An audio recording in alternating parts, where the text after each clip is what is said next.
Hello, are you here to debate? Hello. Hey, good afternoon. Yeah. What's going All on, right. brother? How you doing today? Chilling. Can I get your name, age, and pronouns, please? Yes, sir. Anthony, 24, and him. Okay, Anthony, what topic do you disagree with on the board?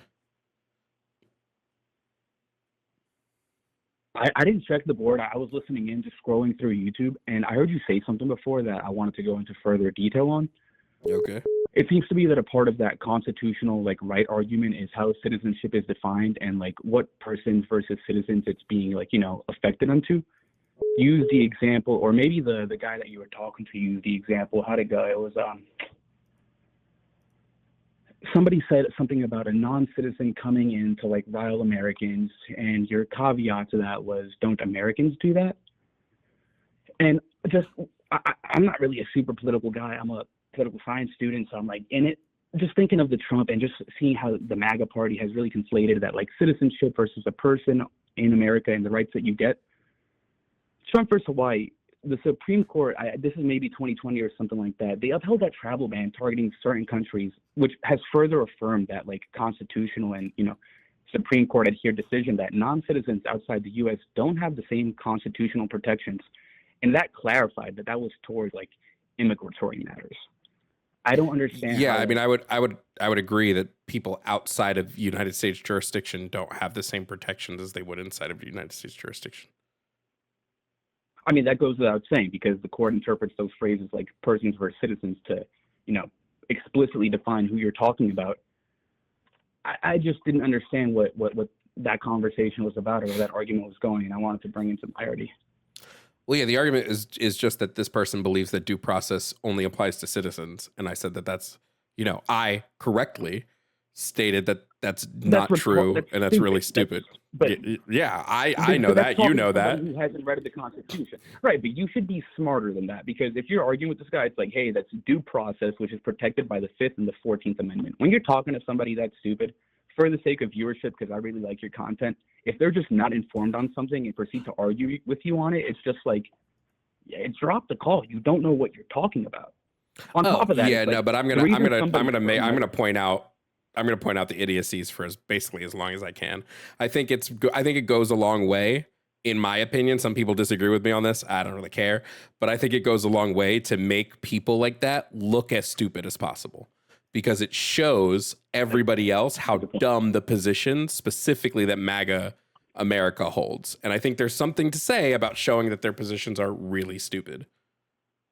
That goes hand in hand with making fun of somebody like that. But you got to make it a little bit more clear that you're making fun of the guy, because then you have people who are in the comments agreeing that he's owning you when you're not even. Yeah, those are also MAGA. Clarifying what the Constitution says. Sure, those are also MAGA though. They are stupid. They are as stupid as he is. So there's really not much. Just so you know, at the start of that conversation, I pointed out that per the 5th and 14th Amendment, everybody has a right to due process. They all heard it. It doesn't matter. I pointed out that the Supreme Court reaffirmed this 3 to 4 times in the past 40 years. They don't care. They are straight up brainwashed in a cult. So then my question for you is, do you think that the Republican Party is the party of Trump? Now it is, yeah, 100%. Okay. 100%. What do you say about I mean, I'm a young guy. This is a shitty thing to say, but I just could not bring myself to vote in the last election. I didn't agree with Joe Biden's economic policy, and I also didn't agree with what Donald Trump had to say about women or immigrants. Joe Biden wasn't the other candidate in the last election. He dropped out halfway through. That's right. Kamala Harris came in with 100 days to go, and at that point, it feels a little bit shoot in instead of somebody actually winning over my vote. Which is I don't know, maybe that might be a bit personal, but why do you think the Republican Party is the party of Trump? I want to say that I agree with, because everybody that was against Trump got removed. He quite literally fired or got rid of or tried to get them fucking killed every person that didn't agree with him. So now he's surrounded by nothing but yes men. I haven't seen a single Republican who has decided to stand up to this motherfucker. And the ones that have jumped ship and are joining the Democratic Party. Like the one dude who's up for is it the Senate seat next year in fucking Florida? He jumped ship. He changed parties because he was like, yeah, this is stupid. Yeah, I can't argue with you there. It's a moot point because I think you're right. What I would like to start the discourse about, though, is you were saying before that somebody that's Christian wouldn't be able to vote for Trump. And they can vote for him. I would argue that they're not Christian. They don't follow anything anything Jesus Christ taught. Before we go into like the specifics of like why I don't think that's right, do you think that making such a general claim as you're not a real Christian if you voted for Trump is like true to the word of what it means? Yes. Why? Because I'm basing it off of voting for people that vote for policy, not for person, which is the majority of the informed mass. I don't believe be able to affect some type of.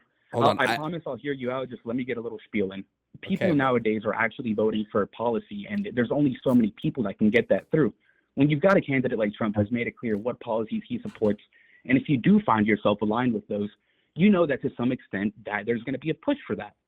I'm not saying that it doesn't exist on the other side, but I'm saying that's why people might bring themselves to vote for whomever. So to say that somebody's not, aligned with their religion because, one of those policies is getting pushed forward there as opposed to the other 99, it's like the bad apples argument, You can't say that the whole tree is rotten because there's one bad apple.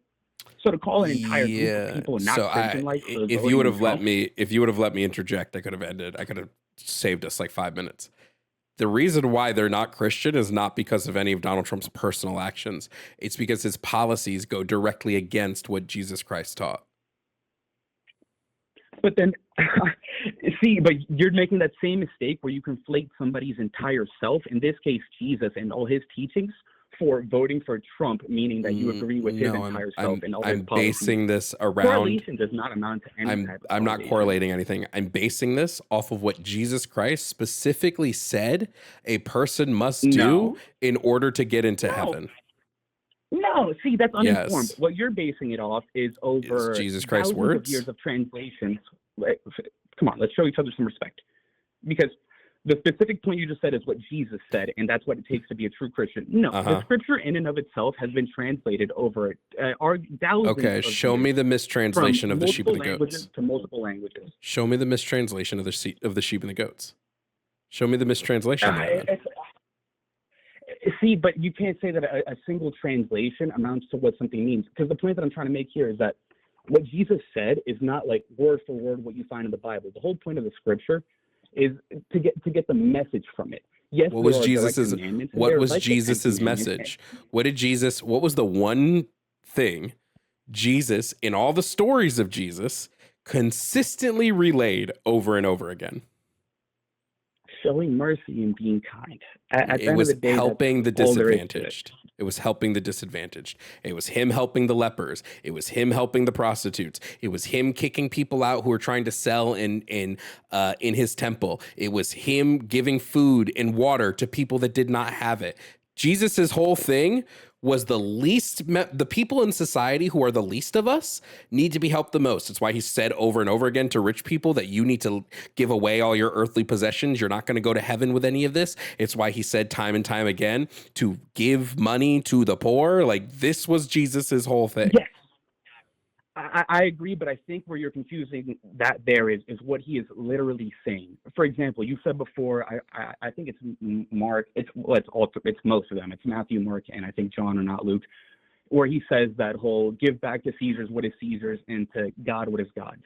The modern interpretation of that, especially among like, I don't want to marginalize you, but around people that use that quote incorrectly, is that he's supporting taxes here. No, he's saying give back to the man on earth what is a currency made up of the man on earth, but to the man on high, give the utmost respect to God what is God's.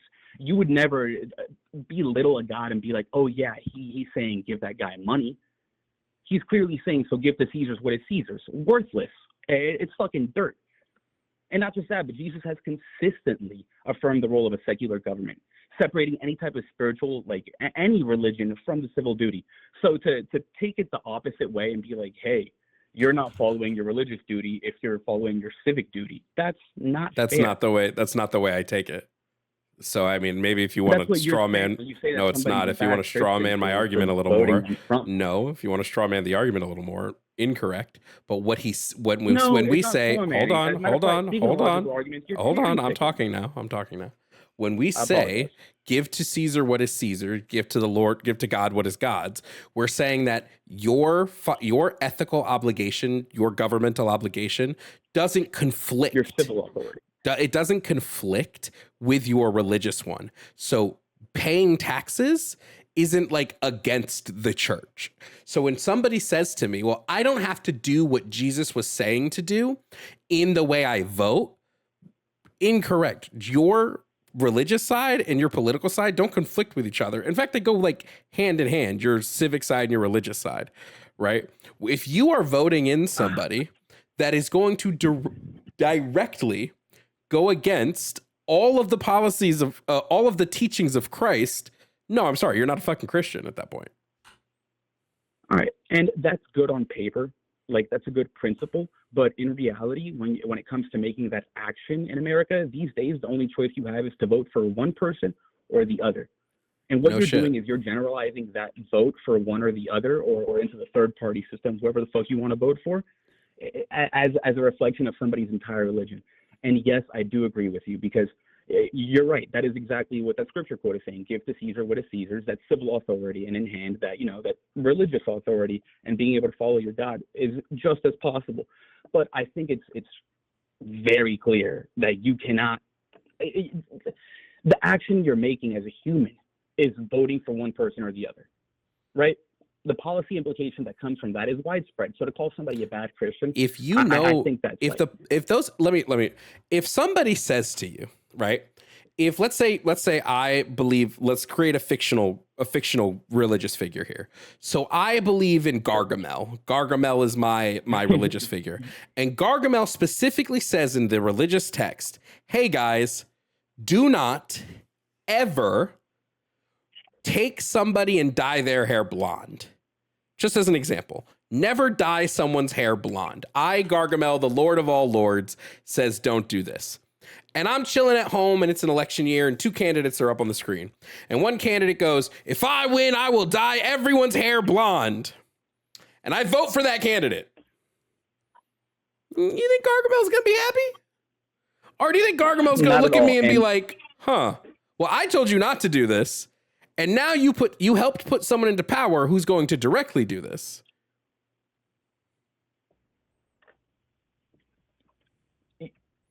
You understand that the metaphor you're making is iron tight, because it's based on principle. And yeah, that's a good principle, but like I'm saying again, people, it's not that black and white, especially not in the two-party system where you're really just voting for one group or the other if you really want to affect some type of change.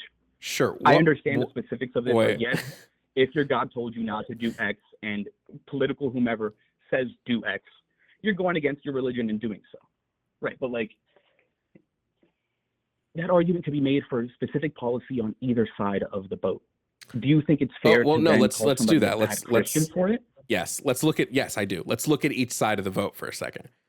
Donald Trump versus Kamala Harris. Okay. Donald Trump was pretty upfront, and the entire Republican Party has been pretty upfront that they want to cut SNAP benefits.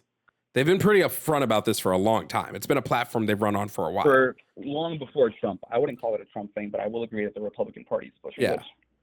The Democrats, Kamala Harris, had no policies about restricting food access. None. Zero. So if I'm looking, okay, Jesus says feed the hungry. Well, I can't feed the hungry over there, right? There's no way to do that. This is true. But okay, but if I go over here, the hungry do get fed.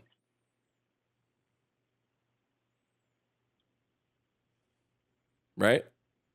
I'm sorry, I didn't mean to interrupt you. I'm listening. Yeah. If I side with Kamala Harris, the hungry will get fed because the Democrats don't want to remove any SNAP benefits. They actually want to make it easier for people to get on those benefits. But a Christian would not say that the state should be your primary source of support. At that point, if they're looking to directly feed you and do it in a line, I don't know, being aligned with your religion, then the belief there is that the church and individuals should be that source of support, you know?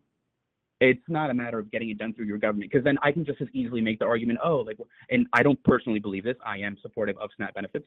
However, the argument is made, especially by the Christian Republican groups, that creates dependency rather than actually helping these individuals, which is why there's, you know, certain limits based on what part of the state. Do you ever notice? For example, I'm in New York City. Just real quick, do you ever notice the Not contradiction? The contradiction of do you ever notice the contradiction of the passages are telling us that we have to personally do this, but I don't think we should personally do it through taxes. Do you ever notice the contradiction there?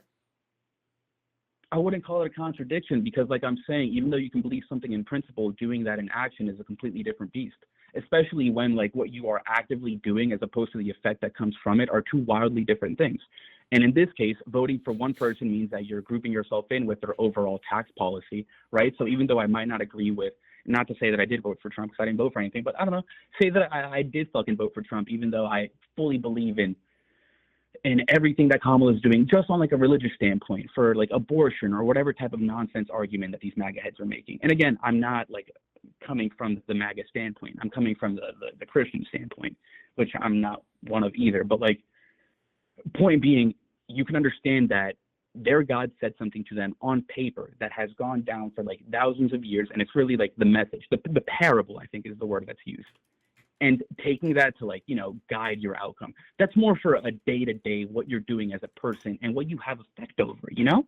Not so much as to what vote you're making and who's that actually your vote is, you do have an effect with your vote. Yes, you do have an effect, but are you the person in there writing up that legal document? Are you? No, you're just the person who put that person in charge. But it's not the person that put them in charge; it's the party that puts them in charge. There's still these, you know, party nominations. You voted for the party. Get up there in the first place. You voted for that party when it came time for you to decide. Did you vote for every single one of your local senators? Yeah. Did I vote for all my local senators? No, because they didn't align. My local senators don't align with my views or my actions, so I didn't vote for them. Right, but did you personally vote for every single person that's in your local area of jurisdiction? Yes. Like, did I cast a vote? Did I cast a vote for somebody to be put into those positions? Yes. Yeah. Do you think that's something that more than 2% of the American population does? Probably not. I would say most of Americans are bad when it comes to their civic duty. Right. So, and knowing that it's created this current mess that we're in today. I'm not saying it sucks that we have it, and I wish people would do things to change it, which is, you know. But you didn't do anything to change it. Will cause. You specifically said you didn't vote. Right. I have no plans on voting too if I don't agree with the policy that somebody's pushing out there either. What policy of Kamala Harris's did you disagree with? Oh, dude, that she's a woman. I got to be honest with you. You think that Kamala Harris is going out there and having a conversation with Xi Jinping and Vladimir Putin in the midst of these wars? No fucking way in hell.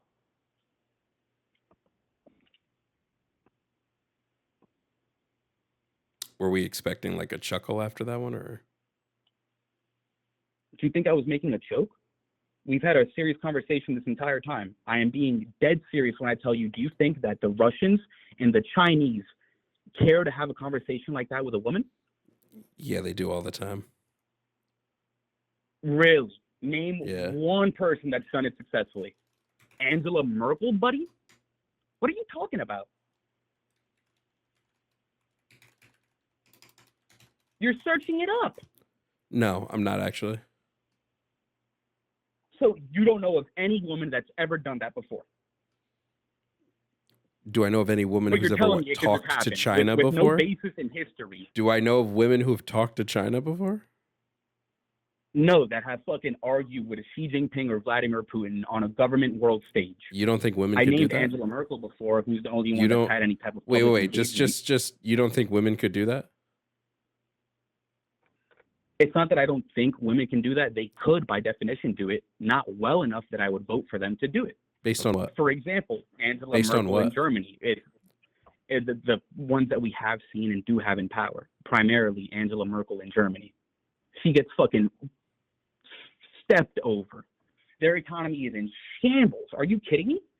So you've one example of one person, and that means no woman could do it. Right, but you have none of any ever. I have one in modern day history that's actively happening and showing me that right now it's not going well. Not just that, but like the history of world government forever. Like, can you name one ever?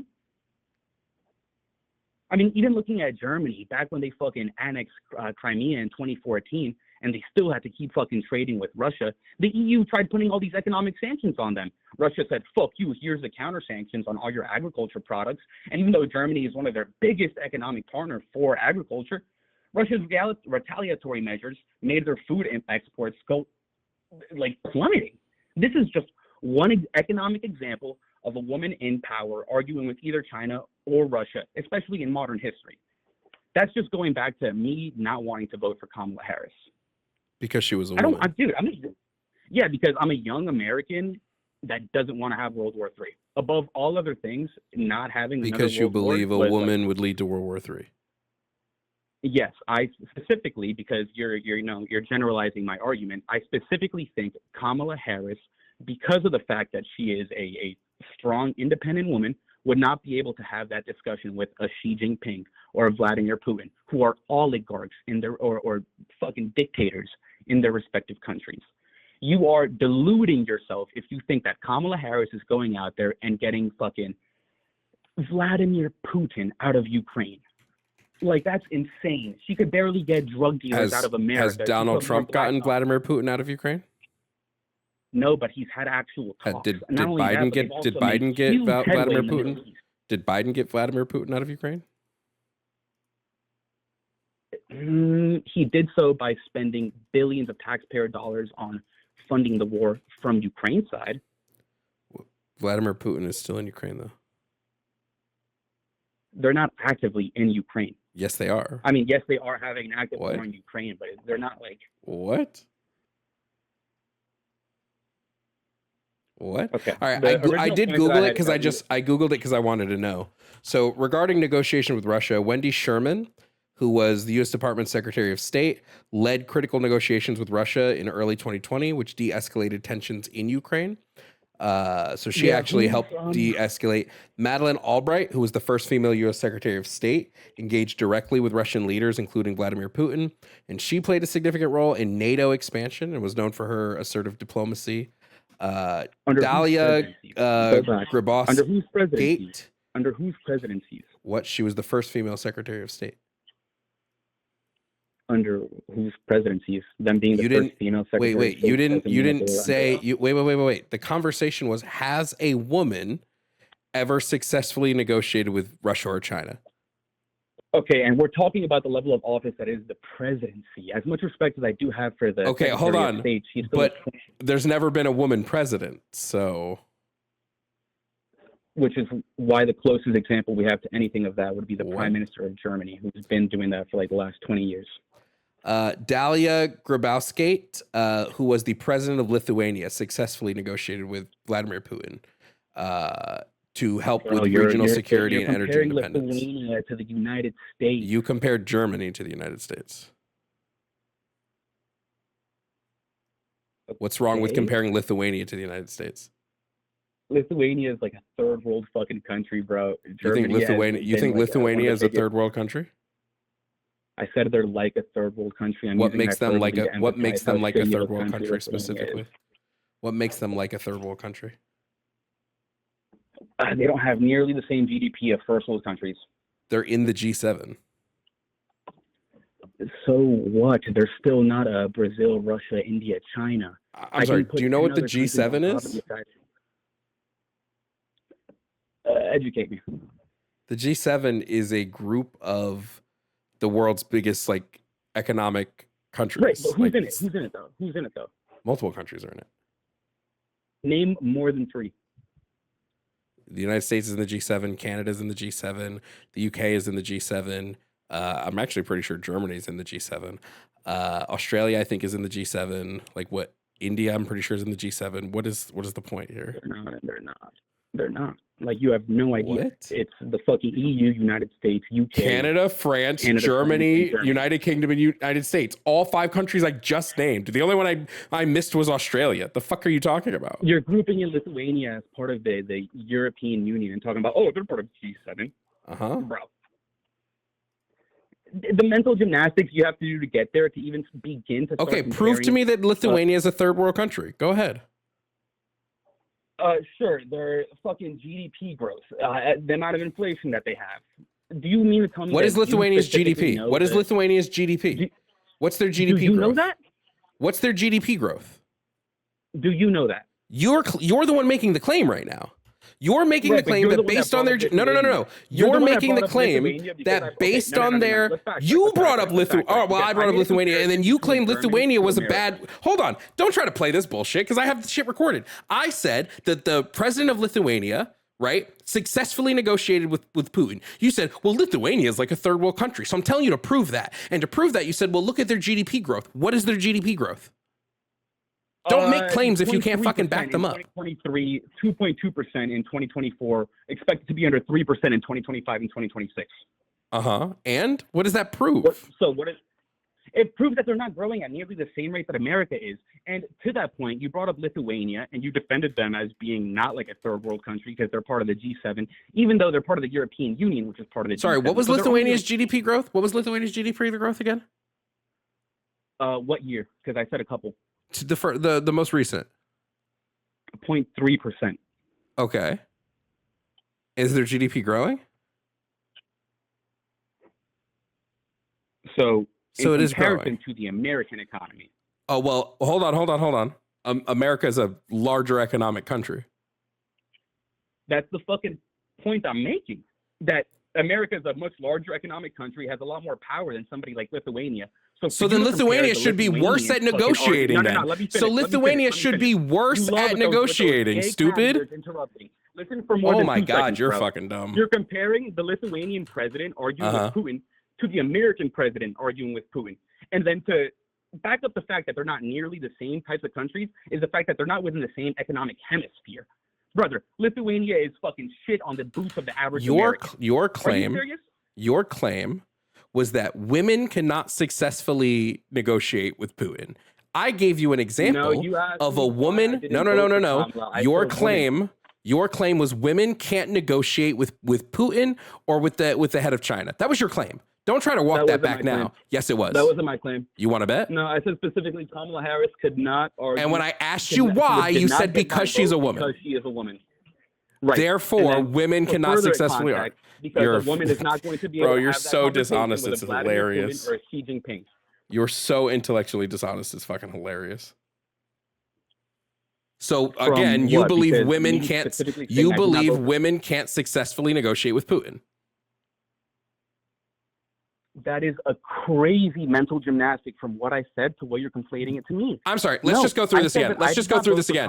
Why shouldn't Kamala Harris be president? Because she's a woman. What's wrong with her being a woman? She wouldn't be able to go negotiate with Putin. So where's the logical leap when I said you don't think women are able to negotiate with Putin? Where's the logical leap there, my guy? I'm giving you a contextual basis that is history. No, the logical leap comes from me giving you a contextual basis of American history. Great. Right? Do you believe women can successfully negotiate with Vladimir Putin? Germany. Do you believe women can successfully negotiate with Vladimir Putin? Yes or no? Right. Yes or no? I just want a yes or no. Okay, well, here's an example of a woman who successfully... Yes, it is. Yes, it is. It's not. Can they do it? Yes or no? But you're comparing that to what America's negotiation. Can they do it? Yes or no is the question. Lithuania does not have nearly the same weight to throw around as America. The question is, so then Lithuania should be worse at negotiating because they don't have as much political or economic weight to throw around. So the negotiations they did pale in comparison to whatever America would actually. Bro, you just don't fucking know shit, dude. What was that Lithuanian negotiation? Holy shit, What was that Lithuanian negotiation? What did she actually accomplish? This is fucking crazy. This is actually fucking cracked, dog. I just want to know, can women successfully negotiate with Vladimir Putin? Yes or no? Bro, just take the content for what it is. Search it up. Yes or no? What did she do in Yes or no? Can women successfully negotiate with Vladimir Putin? Yes or no?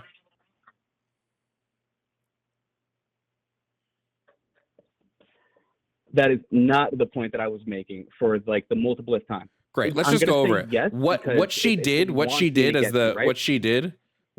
specifically, she basically negotiated regional security for her area from Russia, and as well as like energy independence from Russia. We can also look at Georgia's foreign minister, who was Salome Zorbacheveli, who literally got Russia to withdraw from Georgia.